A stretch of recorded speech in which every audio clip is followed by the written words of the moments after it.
What am I doing in this royal carriage? I summoned it with YP, the best local app ever, with Uber built right in. Conroy, take me to the haberdashery. That's not my name, sir. Sir.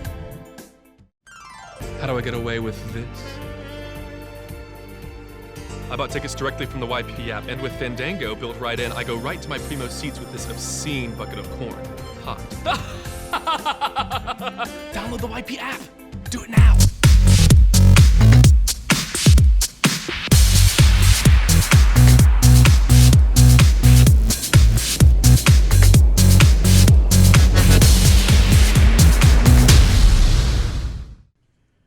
Hello and welcome to a pre-Southern Conference Tournament edition of the Head Coach Duggar Baucom Show. I'm Mike Legg, your host, with the head coach of the Bulldogs, Duggar Baucom. And so, Coach, it's tournament time.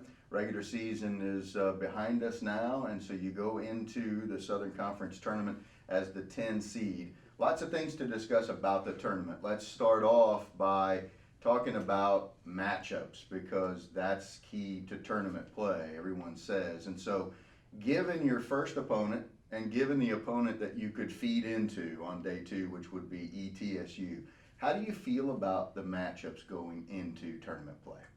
Well, now our entire focus is on Mercer. It's unusual. Both of us are going into the tournament kind of limping in, both on losing streaks. And, they've had some attrition within their program. Their last victory was actually against us in a real emotional day there in Macon, and they haven't won since. By the same token, we haven't either. So, somebody's going to move forward, which is a good thing. And then if we could get by them, we play East Tennessee State, which we've actually played good against. The ball game here ended up being a 16-point game, but it really was a lot closer than that. And the game there was one free throw away from winning. So, kind of like that matchup if we can get through Mercer. But all focus is for that 40 minutes there, and just hopefully the guys will have new life breathed in them and be ready to play. There are a lot of unique dynamics with your team about going into tournament play. You have obviously players who've never played in a postseason college tournament, guys who've gotten through their freshman seasons now, some of which we'll talk about in a moment. But when you go into tournament play, I mean, everybody remembers the great movie Hoosiers, where the coach, Norman Dale, says there's a few things I know about tournament play, and it's always about the game in front of you and you don't think too far ahead. But are there themes about tournament play that you try to impart on your team? Well, especially in our unique situation this year, it's an entirely different season. It doesn't matter what's been done before and what, the past month's been like. It's just for 40 minutes. Who's the better team for 40 minutes? And, Jim Valvani used to say survive in advance, and that's truly what it is. And we've talked about tournament success playing this style. So we've given them those numbers. We actually watched some film yesterday of a team we had that finished 7th that actually made it to the championship game. Now, my 5 returners from last year were victim to the 10th seed beating them. Mm-hmm. And it was Furman who actually went on all the way to the championship game. So there is recent history of that being done. So you try to draw upon anything you can at this point in time to get the guys believing and just playing the best that they possibly can for those 40 minutes. I was about to bring up Furman, because you don't have to look back far to find a team that played 4 games in 4 days. You have to go back a long way to find a team that's won 4 games in 4 days at the tournament. But such a recent example, as you mentioned, of a team that got hot at exactly the right time. I mean, Furman limped into the tournament at the 10 seed a year ago and then really got hot and moved on to play and came very close to making that a very sweet success story. Yeah, and then in the championship game, they proved it wasn't a fluke. They lost in a 1-possession game to Wofford, who was easily the best team in the league.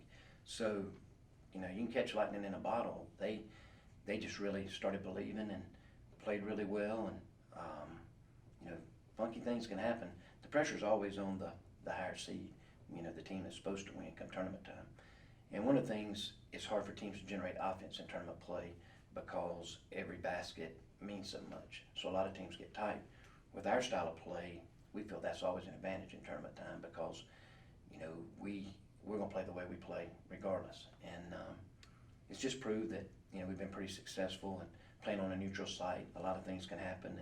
And, when it comes crunch time, the pressure really turns on the other team, the team that's supposed to win. We're going to visit with Coach one more time sometime after maybe the Final Four. but wanted to give you a pretty good little preview and talk about the regular season, which has completed, as we mentioned a little earlier. Some statistical things that went your way. First of all, you had the regular season assist champion on your roster in PJ Boutte, who led the league in assists at about 6 per ball game. He's closing in on a single season record, only needs 5 to break it. And so one of the things that you've, with an individual player at least, you've left your mark on the stats in the league with PJ. Well, that's credit to PJ. I wish some guys had made some more open shots that he actually passed them to. He'd already be past that record. But he's been a great addition to our team, been a coach on the court for us, and really got our team into the position that we need to be in with his court leadership. So it's a credit to him. I'm glad that he'll be honored with that. But it's a total team thing. Guys got to make shots for him to get the assist. So credit really goes to everybody. As we sit here, it's Tuesday morning, and the league has released a couple of, at least released the league teams, the all-conference teams, and you have a couple of different guys who got some attention on the media listings. Zayn Najdawi makes the all-freshman team, for example. Well, great credit to him. He's the second leading shot blocker in the league.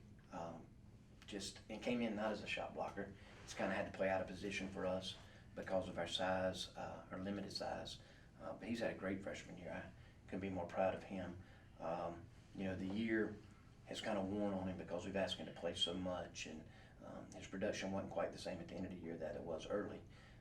I think he actually got his career high in his second college basketball game against Stetson, which we wouldn't have won that game without his performance. But all in all, he's had a great freshman year, and we certainly need to be big in the tournament if we're going to move forward there. Also, the media places Derrick Henry on their third-team all-conference list. Derrick's your leading scorer. As we sit here today, he's 17 points away from 1,000. And so Derrick Henry has certainly made a mark on the Citadel record books in his first and only season here. Yeah, it's ironic that he scored more points this year than his 3 years combined at Winthrop. But he's been kind of a leader for us, made big free throws, actually won a few ball games for us at the free throw line. Has been our most consistent scorer throughout the year. So credit him. But a lot of that credit goes along to his teammates also for getting him the ball when he needed to get it and where he needed to get it. But he's been a great addition for us. We talked about regular season stats in the Southern Conference. Now that everyone's 18 games are in and they've played their regular season schedules and we get into the tournament, you have 5 different areas that you led the league in terms of your team production: scoring, offense, assists, steals, three-pointers made, and turnover margin. Now nationally, you rank right up there in some of those categories too, and in some others that the league doesn't necessarily have among their list there. So you definitely, again, as I mentioned with Derrick, a stamp was made on the record book in 2015-16. Well, the process is there. We've kind of implemented the system and can move forward. I was talking to Quentin Marshall yesterday, and he said, Coach, I think one of the tough things on this team is we don't have any peers teaching each other, which in time will happen. But every kid on this team has had to learn from their coaches, not from each other. So going forward next year, Warren, Brian, Tom, Tim, all the freshmen will be able to coach up the incoming freshmen. So it'll be a lot of peer tutelage instead of just coaches from time to time. Now when the guys get together and talk about what do we do, they always have to come back to us with the questions. So I think that'll be a huge plus moving forward. But the foundation's been set. They know how we're going to play. We're recruiting to it, and I think certainly better times are ahead. Your goals are in front of you. Everyone has the goal of making it to the NCAA tournament. Everyone that's in the 10-team field at the Southern Conference tournament will have the same type of dream, and only one will be able to get to it there. So how nice is it, despite finishing below where you wanted to finish, that you still have an opportunity to go after one of the main goals that every team has? Yeah, that's the thing about our league. We're traditionally a one big league, or we've always been a one big league. And you just got to be great in March. You got to be great for 3 days. In our case, because of where we finish in the regular season, you got to be great for 4 days. But as firm improved, that can happen. So the guys just got to believe in what we've done all year. We try to draw upon the tournament in Spartanburg where we were good for 3 out of 4 days, and played a lot of games kind of in a row in a bunch. So kind of draw upon that experience where we were very successful, and just believe in your teammates and believe in what got us our 10 wins, and try to put that forward going into the Mercer game. The subject of the NCAA tournament was part of a piece that noted author and broadcaster John Feinstein wrote about your school and you in particular, and teams that have not been able to taste the NCAA tournament. And so having read that, and I hope our fans will be able to go out and take a look at that. It's the second time this year that you've been highlighted by a national agency or website. But you're in a situation now where that kind of gets you thinking about it. I mean, kind of gets you stoked for it now, and that's where the term March Madness came from, and here we go.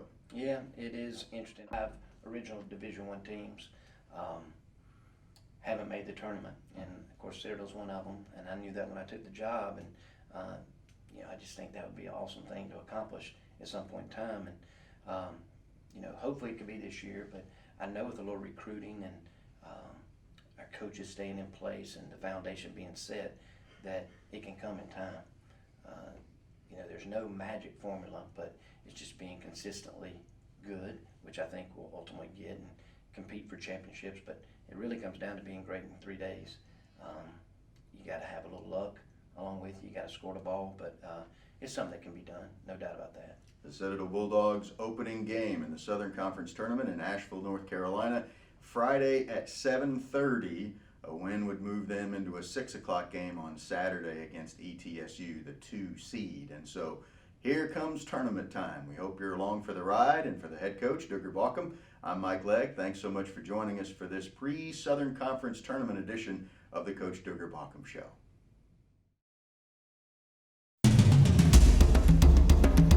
Style, selection,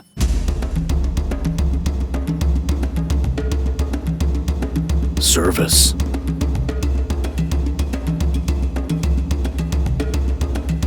quality, value. See what everyone is talking about. Ashley Furniture Home Store.